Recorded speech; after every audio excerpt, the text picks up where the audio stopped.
Hello, we are Prairie Fire. My name is Hunter Mackenzie. This is my younger brother, Jacob Mackenzie, and this is Riley Mackenzie. So we're going to be teaching you today basics of Metis jigging. It goes way further than what we're teaching you here today.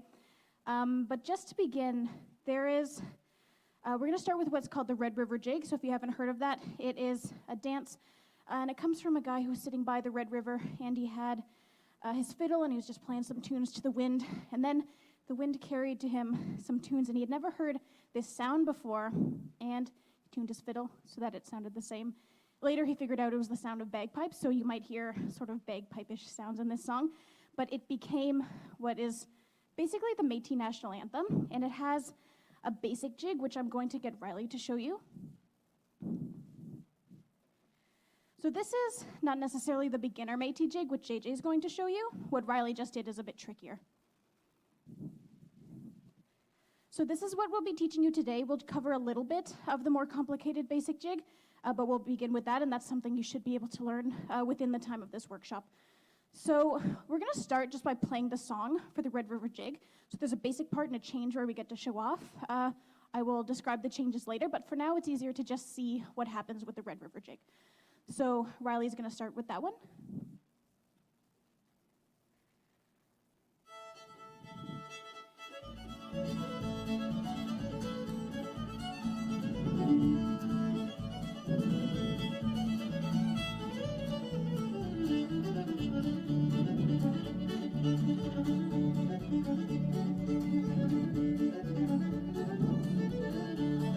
Okay, that's good.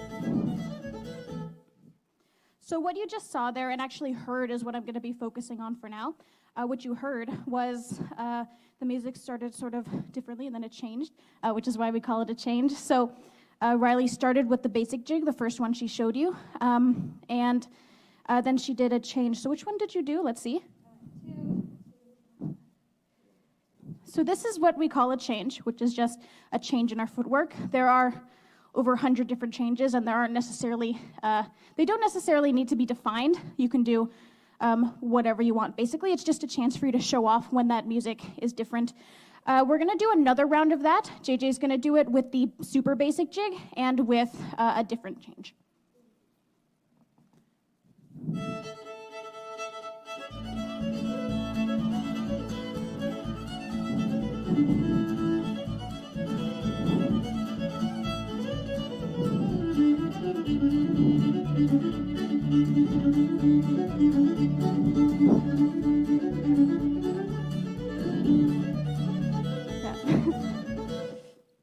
So yeah, what you just saw there was the really, really basic jig, which we demonstrated earlier and that you will be learning. But the change also was something that's very simple that you can learn. This is one that I do in performances just because it almost looks complicated, but it's very, very simple.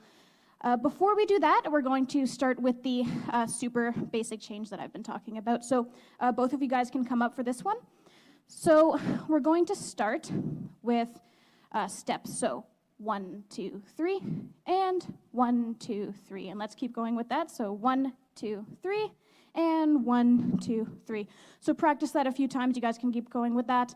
And once you sort of feel like you have the hang of it, you can get really fancy in there and add a kick, which Riley has just done for us. So kick, 2, 3, kick, 2, 3, kick, 2, 3, and then you can keep going with that. And you can stop here if you don't feel like, giving your all in the dance. If someone just asks you to dance, you don't really want to, that's what you would do and just be lazy about it. But if you want to show off a little bit more, you can add a little jump in there. So you guys can do that. So, and you sort of just do it lightly on your toes. It's the same thing, just, add a little hop and make it feel more like a dance, yes. So that is the basic jig. And I'm actually going to get you guys to each pick a change to demonstrate that you think would be easy to teach. So Riley, which change do you think we'll be doing? Okay, that's awesome. So we'll be learning that one. And JJ, I guess the change you just did for that first one, maybe? Okay. So the first one that Riley did, very simple. It's basically just follow along with what you see. So if you go ahead, it's kick, 1, 2. So 1, 2, 1, 2, 1, 2.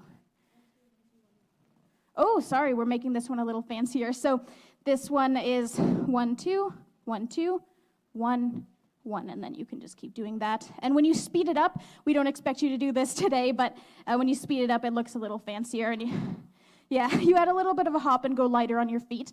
It mostly just comes with practice, so if you really feel like improving, just practice that one. And JJ's step, so this one's super simple. Forward, forward, side, side, forward, forward, side. And he's adding a little hop in here, so when you have your foot forward, just bounce on the foot that's still back. And then if you speed that up, it looks even fancier. So that's it for the changes and for the Red River Jig. Yeah, that's a good idea. So we will go ahead with the more complicated basic jig. This is not necessarily, we don't expect you to learn this in just a little bit. We've been dancing since, I've been told, since we were born. So we'll go ahead with the trickier basic jig. So Riley's just going to demonstrate it to you so you can see it again. That's perfect. So what I didn't mention before, I know I'm talking in the context of the Red River Jig, but the basic jig is seen in all dances. So once you have this down, it's basically filler for more of the prominent parts of a dance, whether it's telling a story or whether it's for showing off. So this is just sort of the background noise of the dance. And this one starts with, so heel, toe, heel, sweep, up, down, and heel, toe, heel, sweep, up, down. And really the best thing is just to practice it. So if you guys want to do it slowly again, just to demonstrate it. That's perfect. Okay, and again, with all of the other changes I've been showing you, you just speed it up and add a little bit of a hop. So heel, toe, heel, sweep, up, down. And you bounce on the foot that's still on the ground. Yeah. It's true, yes. So what Riley said is just to add a hop in between each little step. And so, again, it comes with practice. And that's that. So that's it for the Red River Jig. There are many, many more changes. And actually, if you guys just want to demonstrate them, we won't be teaching them. But some fancier changes. Horse trot, this one is called. Yeah, so this is actually a dance move that was made by Metis people to train their horses. It's why it's called the horse trot. And you can actually see it in the RCMP musical ride where the horses will dance, and they'll do that with their feet. So JJ's going to show you another change. This one is around the world. It's heavily inspired from powwow dancing, but it's got another extra hop in there, which sort of incorporates it into Metis jigging. And there's more changes. Like I said, hundreds of changes and other undocumented changes are ones that people just make up on the spot. So that's that for the Red River Jig. So the next dance we'll be doing is the Orange Blossom Special. It is personally my favorite dance to do just because it's so energetic and fun, but it also carries what is really important about Metis jigging, which is telling stories through dance. And so while our culture still does have oral traditions, we tend to tell stories mostly through art. So even my belt has a story that I won't be able to get into today, but the dance has a story as well, which I will be able to talk about today. So this dance is about a train, which is the Orange Blossom Special, that goes through Canada and the United States, and it honors all of our Indigenous family who worked on the railroad and just its construction.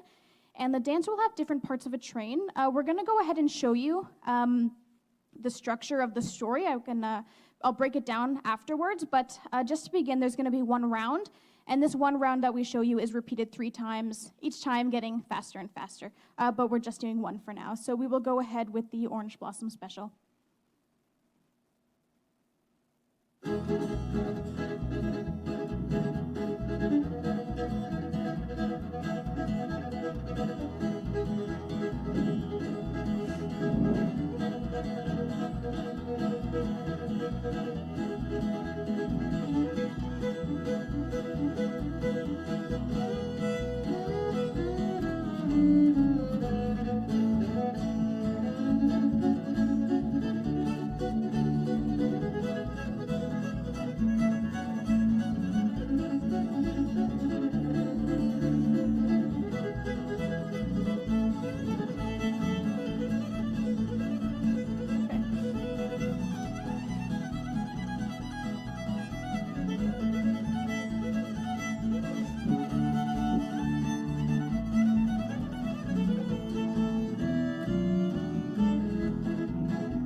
Okay, and that is one round of the Orange Blossom Special, and there was a lot that happened there compared to the past few dances that we've been doing. So I'll go ahead and break down what you saw. So JJ is going to start with what you saw first. So you saw this, which is the wheels on the train, or sorry, the bars on the wheels of the train warming up and just starting.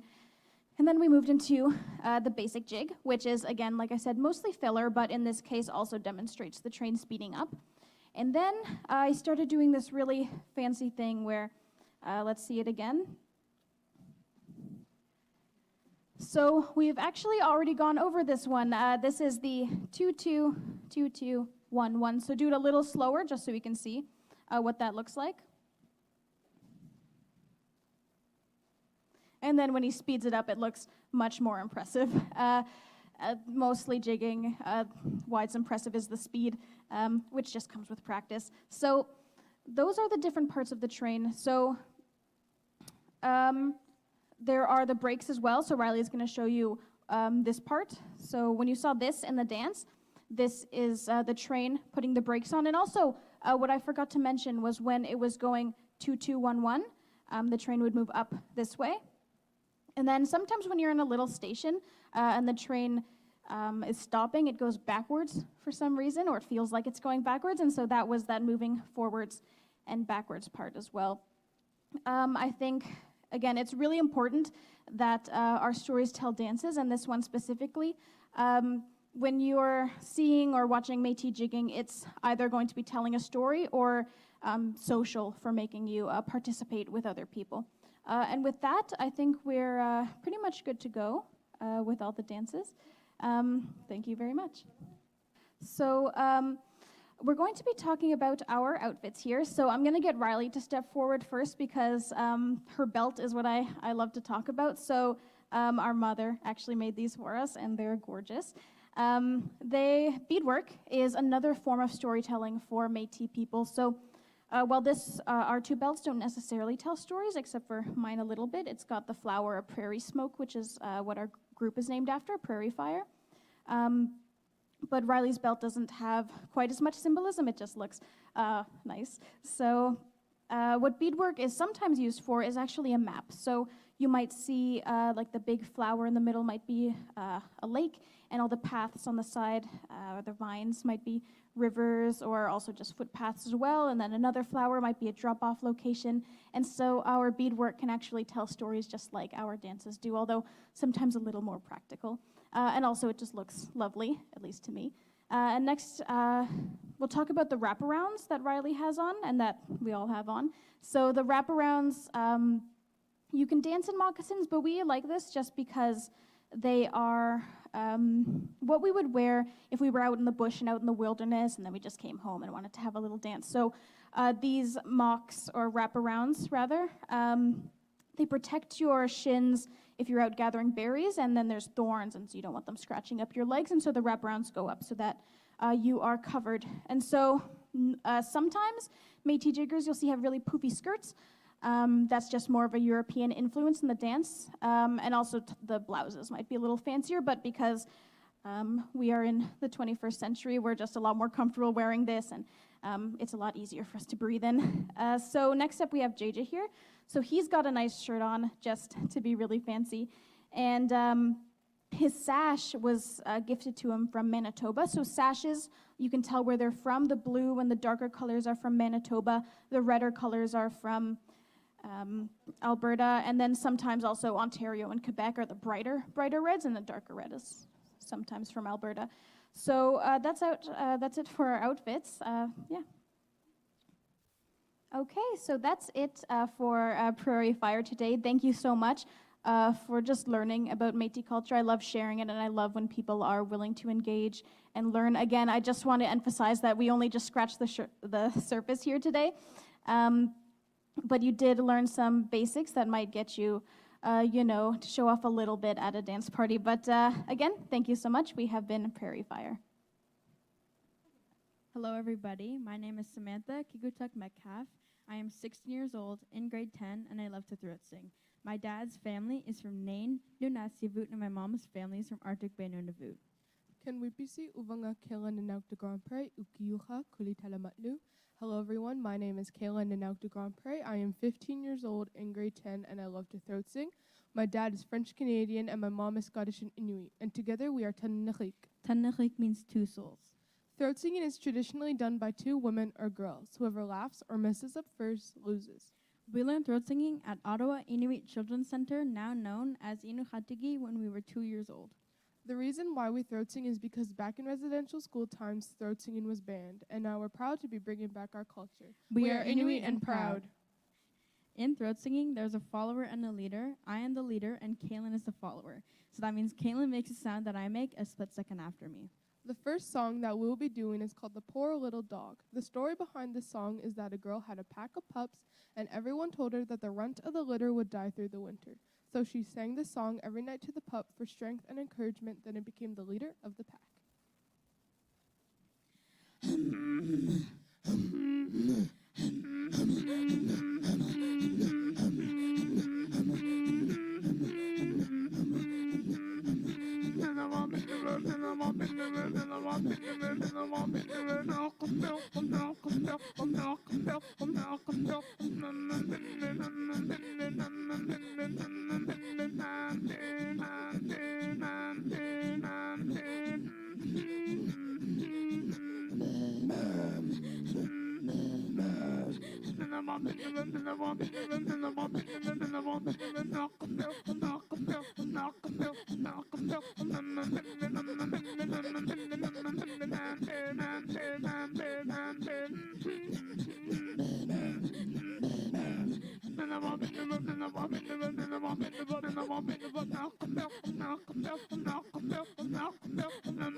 The next song that we'll be doing is called The Love Song. This song is a lullaby for the babies, and it originates from Baker Lake, Nunavut.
The next song that we will be doing is called Iua. It is the 3 vowels of our Inuktitut alphabet.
The next song that we will be doing is called Competition. In this song, I could do whatever I want to make Kaylin laugh, which usually never works because Kaylin is really good.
The next song that we'll be doing is called Seagull. Seagull is an imitation song, and we are imitating the sounds of seagulls communicating to each other. Hi.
The next song that we'll be doing is called The Labrador Goose. This song is an imitation song, and it's imitating the sounds of geese communicating to each other.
The last song that we will be doing is called Humma. It is the most basic throat song, and this is the first song that we ever learned.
Thank you, Nakumi. I hope you enjoyed. Thank you, Matna. I hope you all enjoyed. Here with us today for our cultural showcase, we have brought in our team from Indigenous Experiences. They will be showcasing a few different dance styles with you.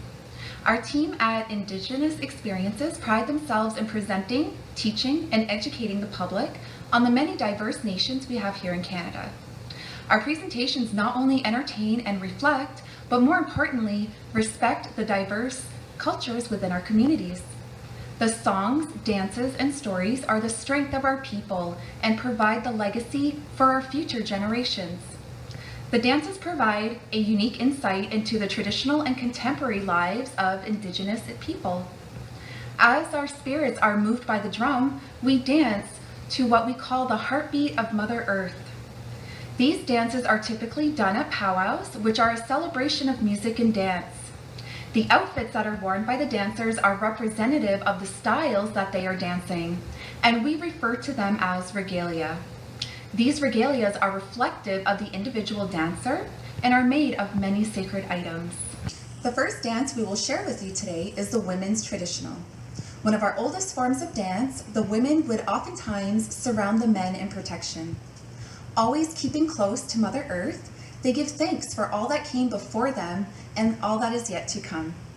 The women within our cultures are highly respected. They are the backbone of the powwow arena, and they are the caretakers of our communities.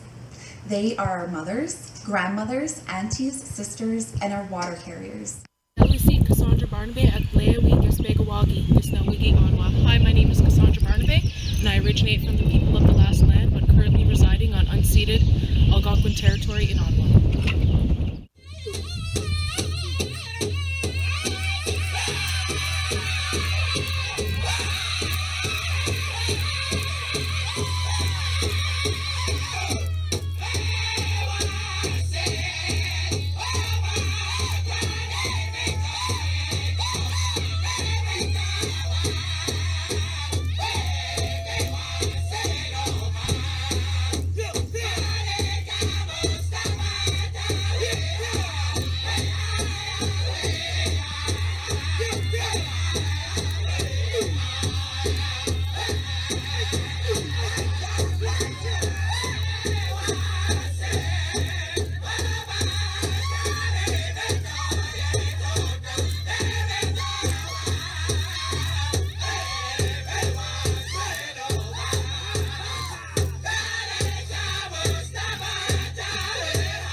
Our next dance will be the men's traditional.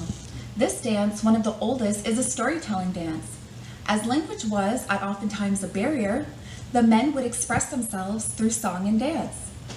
The men would gather after a hunt or battle and share their stories. Stories of victories and roles while protecting and providing for the community. Kwe kakana, wema tendesi Indigenous, Kitigan Zibi Donjaba. Hello everybody, my name is Wema Tendesi. I'm from Kitigan Zibi and I'm going to be dancing the men's traditional.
Our next style of dancing comes from the Lake of the Woods area in Northern Ontario. This is one of the more recent styles of dance to emerge, and it is also one of the most respected. Maggie White, a young Anishinaabe woman, was extremely ill. Her family sought help from both traditional and contemporary practices with no success. As her condition became more critical, her grandfather was provided an answer to her healing through a vision. With the instructions given to him, his granddaughter was able to recover fully and went on to live a long, beautiful life. To this day, this method is widely practiced throughout various First Nations communities, and the traditional healing methods are still used to help families and loved ones. Kwe kakana, Sarah de Conti Indigenous, Kitigan Zibi Ndonjaba Mikanak Dodam. Hello everyone, my name is Sarah de Conti. I'm Algonquin First Nation from Kitigan Zibi, and I'm part of the Turtle Clan, and it is my honor to be demonstrating to you today the Jingle dance.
The next dance we are about to share is the men's grass dance.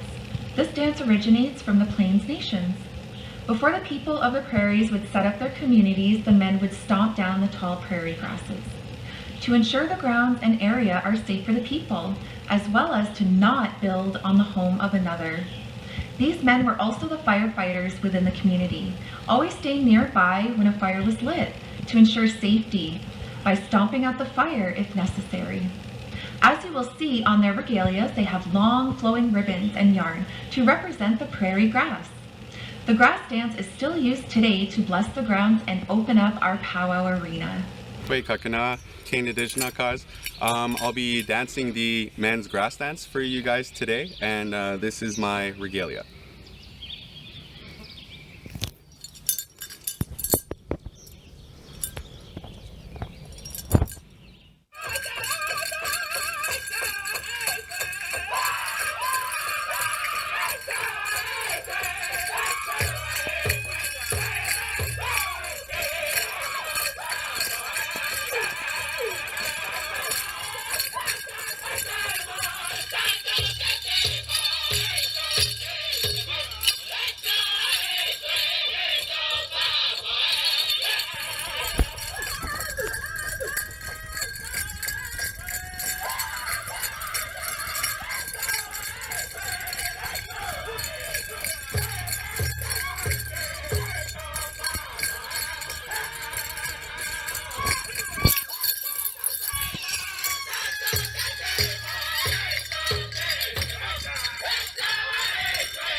Typically done by young women, it symbolizes their transformation into womanhood by a cocooning butterfly, the women's fancy shawl.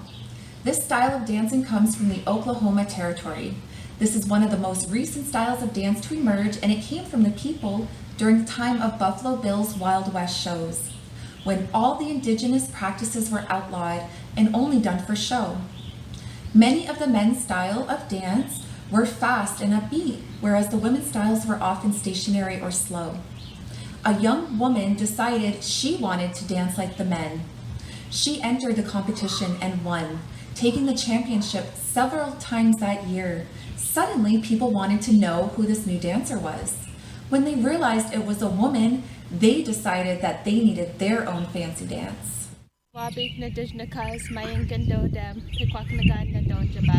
Hello everyone, my name's Ember Saracen. I'm Algonquin from Pequawknagon First Nation, and I'll be demonstrating the woman's old style fancy shawl today.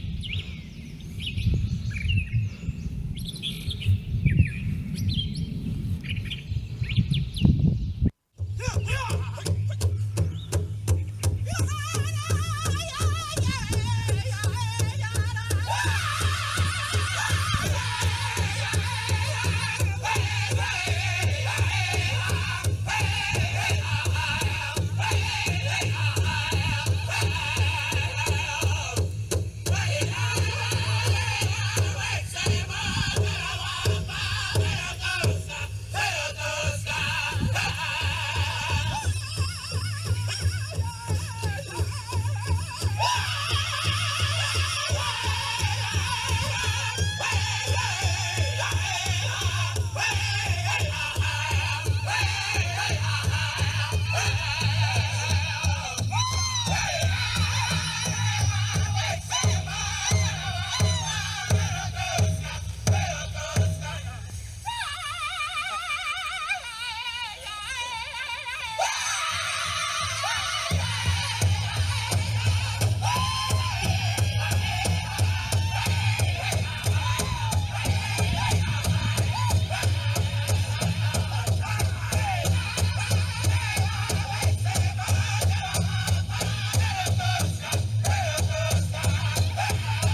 I do hope you have enjoyed this presentation so far.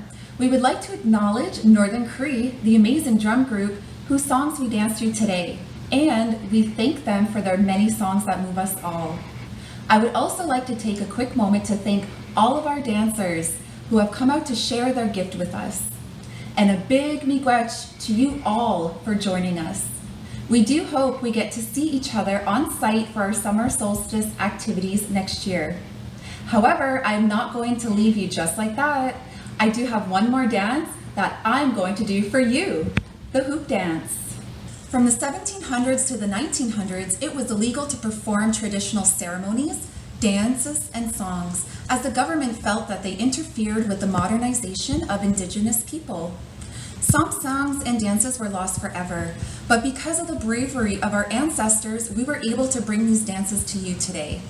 One of the dances that almost disappeared was the hoop dance. This storytelling dance illustrates elements of nature and traditional life. The original hoops were made from willow. They were bent, tied, and dyed into various colors. Today, although the hoops are made from modern materials and many dancers use contemporary music, the dancers remain true to its form by creating pictures that help us to envision the beauty that is nature. The hoop dance.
Stay tuned after this presentation for our online Q&A.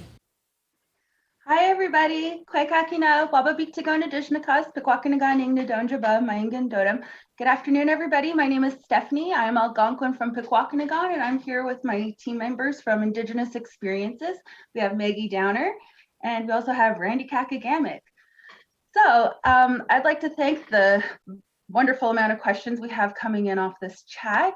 And I'd like to thank Naya in grade 2 at the Toronto School, who had a nice comment saying that she thinks that these songs and the dances are beautiful. So thank you, Naya.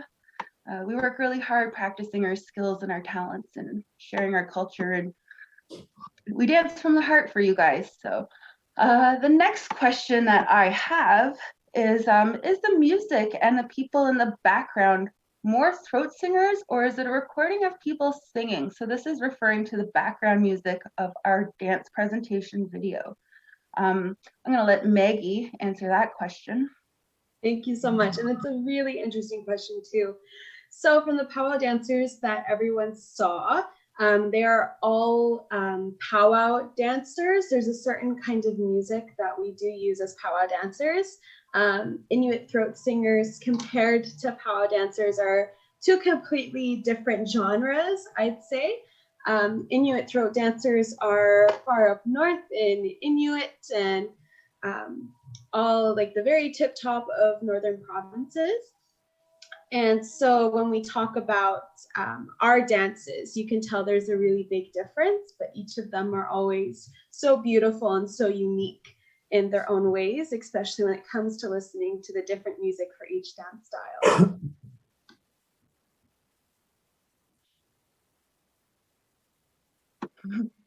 So before we get to the next question that I have here set aside for Randy, I'm just going to do a quick talking about the dance styles that you did. So you do have their own stories, and they are reflective of each of the categories that they are a part of. Each of the songs that we are dancing to is a specified song for that kind of style. And each of the regalias that the dancers are wearing are reflective also of that style. So the outfits are made out of various materials. Many things that we have access to today, such as cotton and poly blends, and we also bring in traditional ties. So we also bring in traditional garments through the leather that we wear, the otters in our hair, the feathers that you guys see as well. The next question that I have here is, do people get made fun of or showing off from doing their traditions like the singing and dancing? I'm gonna let Randy take this one.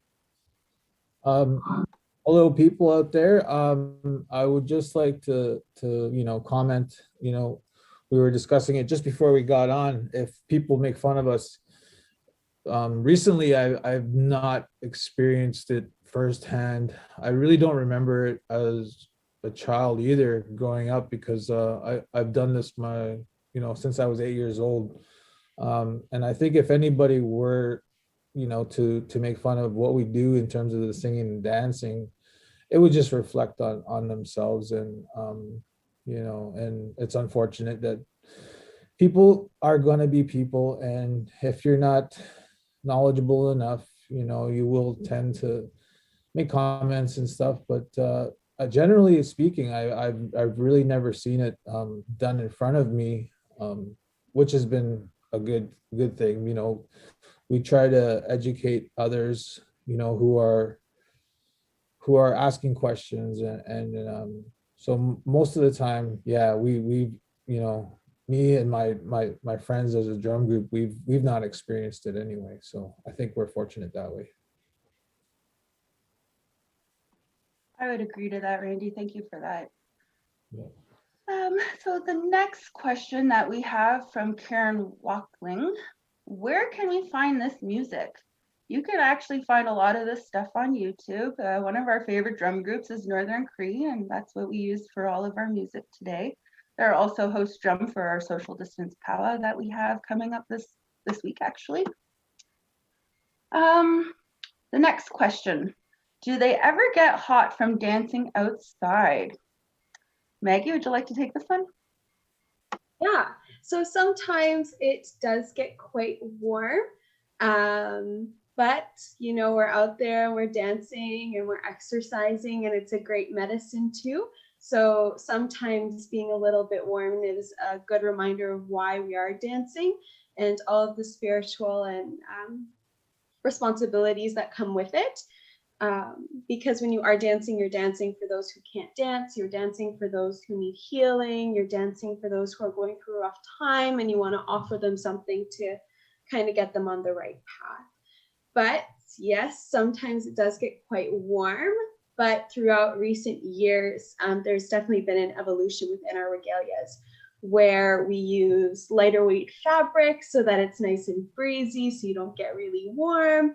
And then there are other regalias where they still stick to a more traditional style with all buckskin, which doesn't really allow you to breathe. But yeah. While we're also on that note of the regalias, I'm going to answer this next question here, which is from Daphne. How long would it take to make one of the outfits? So your outfit is a reflection of your spirit. So there's no right or wrong amount of time it takes to make one. Of course, if you have more beadwork on it, that takes a bit more time because every bead is put on one by one. If you are hand tanning your leather for your own hides and leather for your outfit, that there's going to take a couple months process, as well as the sewing length. The quickest that I've ever, as a seamstress, the quickest that I've ever was able to put together a regalia was like 35 hours, but I cannot count the amount of hours that I've put into my own personal regalia. So it's kind of a give and take, like you get what you put into it. So we do put a lot of ourselves into these outfits.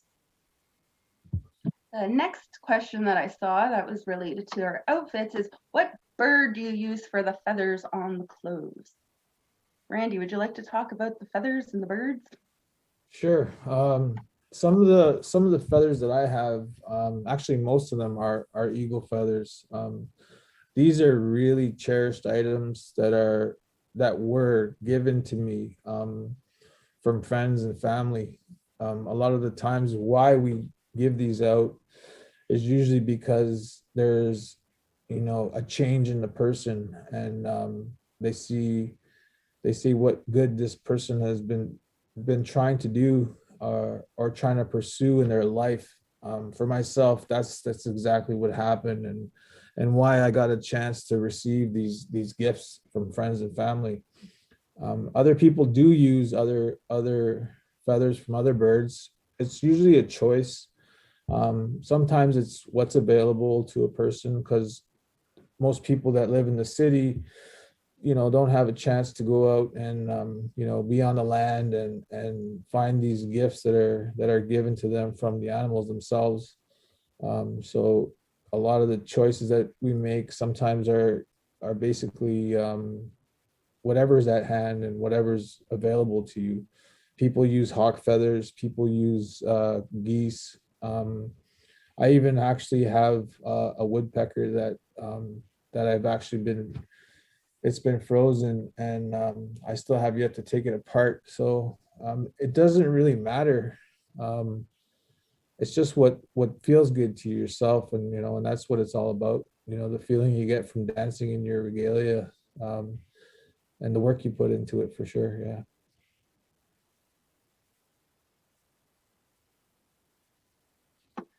So to answer this question, we also have, do individuals design their own regalia?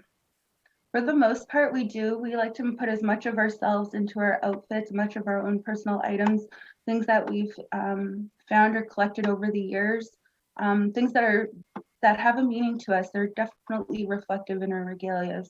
And nobody can really make our own outfits. I mean, nobody can really make our outfits for us. We have to put who we are into our regalia so that we can feel like ourselves when we're in them. The next question that I have was, what is the most common instrument? And I'm going to answer this one just kind of quickly. Whether you're Indigenous or European or African, whatever your descent is, the one common instrument that we all share across this world is a drum. Whatever nation you come from, there is a drum that is representative to your people. And for us, our drum represents that heartbeat, the heartbeat of Mother Earth, the heartbeat that we hear when we're in our mother's wombs, and that's that heartbeat that we're dancing to when we do this. So I would have to say that our most common instrument would be the drum, and I think that's something that we as a whole here in Canada have in common. The next question that we're going to go is, did the songs from Evan Butler, did the songs inspire any genres of music? And I'm going to let both of you guys take a whack at this one. Go ahead, Maggie. In terms of Indigenous artists, within recent years, there's been a lot of Indigenous artists who want to make an impact and show other Indigenous youth and audiences that their culture is still alive and very vibrant. So there are Indigenous artists there that get inspired by their own culture. And there is definitely a whole range of genres from which they bring that traditional knowledge alive. To give one really quick example before I hand it over to Randy, would have to be a man named Jeremy Dutcher. And he went to school for opera, and he learned how to play the piano, and he's very operatic. And he actually takes really old traditional songs and turns them into this opera inspired, just beautiful music. So Yeah, for me, I would say, you know, singing and the drum definitely inspires a lot of people, because I've seen where people actually feel it when they're in the presence of the drum. So you have all these genres that, you know, want to collaborate with individual singers, total big drum groups, and you get the crossover. And some of the music is really mind blowing. You know, they've managed to produce some really cool tracks, and I've learned to appreciate it. You know, at first it was definitely new, but over the past, I'd say 10, 15 years, you know, there's been those collaborations, and things have really worked. Even 20, 30 years ago, artists such as Buffy Sainte-Marie, you know, she's done some vocals in some of her songs that are very similar to when we're sitting around the drum and singing. So yeah, I think it's crossed lines, and it continues to evolve. Myself, I've done a collaboration with taiko drummers from Japan, and just trying to get the timing down with the drums was a challenge, but it was really fun. So yeah, there's definitely inspiration that's being shared all across the world and across lines for sure. Thank you, guys. Yeah. The next question that I'm going to answer comes from Olivia H. How long does it take to learn the dances? And I'm going to combine that with Moira Kelly's question as to what age do powwow dancers begin to learn the dances? So we all pick up dancing at different times in our life. There's no right or wrong time to reconnect with your culture. And as I was mentioning earlier today, that dancing in these dances and these songs are usually our first step towards reclaiming our culture and reclaiming our history. We learn more about the dances and the songs before we learn about our history or any of the languages. So for us, this is our first step of reclamation. There's no right or wrong time to pick it up. And sometimes you can spend your whole life learning how to do these, which actually leads into this next question, is how long did it take to learn the hoop dance? The hoop dance is also one of those lifelong lessons, and it's something you're always working on. You're always dancing, you're always developing your style, you're always practicing. You always want to kind of be able to jump through the hoops. So once again, it's one of those lifelong things. Us as dancers, we do this as for fun. Like, this is something that we feel passionate about doing, and this is something that we enjoy doing. It's not a burden on us. This is a gift for us. Like, we get to share these dances with you guys, and for us, that's number one. Okay, the next question that I have is, does it feel the same dancing indoors and dancing outdoors? And if yes, which one do you prefer? They both feel definitely different. Different stage surfaces feel different, and dancing indoors is, you know, sometimes a little benefit if there's, you know, good AC, but if there's not good air quality control, it can be a little bit more challenging than dancing outside. And, you know, dancing outside in plus 36-degree weather is, you know, never that fun. But when you're dancing, your spirit is dancing. So it's not actually, it doesn't feel like it's you. You kind of just keep pushing through it because your body and your spirit want to do it. Like, it kind of calls out. You guys can agree with me? Yes, for sure. Okay, last question will be, are the hair regalia decorations really heavy? I'm assuming that they're referring to the mink and the otters and any of the roaches that the men were wearing. Maggie, would you like to take that one? Sometimes they can be a little bit heavy. So I actually have mine out right here. So this is the one I would wear for my women's traditional regalia, and it's all leather, and it does have quite a heft to it, but I also wear this on my own. I don't wear any furs with it. The furs aren't really heavy, but there's the feeling there. But yeah, it also depends on how extravagant your beadwork is. Sometimes they'll have what are called crowns, which is a fully beaded, looks like a crown that goes all the way around your head, and which can be pretty heavy. But yeah. And when you spend the whole day in powwows and braids, it kind of gets a little bit heavy, a couple extra pounds that we're not used to on the daily. One last question. Are you gonna shoot me one?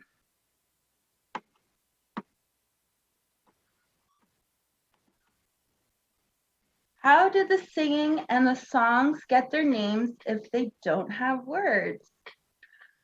So I'm just gonna open up this one and then I'm gonna let the other two add onto it as well. So before colonization, before we had, different nations here in Canada, we had over 675 different nations of Indigenous people.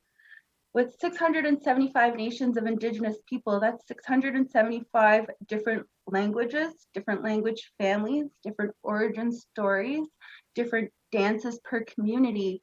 So dancing was one form of our way of communicating with each other to share our stories. Now, as for how the songs got their name, I'm not much of a singer, I'm more of a dancer, so I'm going to pass it over to these guys because they are both singers. Maggie? So I'm Mohawk First Nation, and so there are a lot of our songs that have certain meanings, and we use them we have some songs that we use for certain ceremonies and some songs that we use for social gatherings, and a lot of our songs really do reflect the medicine that we're giving out. There is a water song in our culture that talks about how much we need to appreciate the water and how important the water is to us and how much we love it, and how grateful we are to give, and how grateful we are to the water for it giving itself to us, which is a great honor. But yeah, also a lot of the songs that are titled also reflect a lot of stories that help us teach children really amazing life lessons. So yeah. Some of the stories that I've heard about songs getting names, it's usually very personal. There's reasons songs come to people in dreams. Sometimes they ask, for guidance, and they'll just start humming a tune. And I know I've made a few songs myself. The names I've given them don't really reflect anything more than just what's personal to me as an artist, and as being Anishinaabe. I've heard of songs being sang in ceremonies that were given to these people that prayed for those songs. So there's a lot of songs out there, and I've sang songs that were from 1932 passed along, and it's been really cool to share that, learning those old school tunes that still have quite an impact on people is amazing. So yeah, the songs, they come from everywhere. They come from all kinds of artists. They come from holy men. They come from when people are struggling. So yeah, it's a mix up of when there's songs for different categories as well. So yeah, there's a huge Rolodex of songs out there for sure. Thank you for listening to me today as well. Well, we'd like to thank you guys for all of your questions that you had today, and we do hope you enjoyed your cultural performance with us. And if you guys do have any additional questions, teachers feel free to put together a list of questions, and we can do our best to answer them over the summer months. You can shoot them to me at info@indigenousexperiences.ca. And yeah, we'd like to say Gachimi Gwetchis, which is a big thank you to you guys for joining us today in our chat bag. Until we see you guys again, Kwabamin.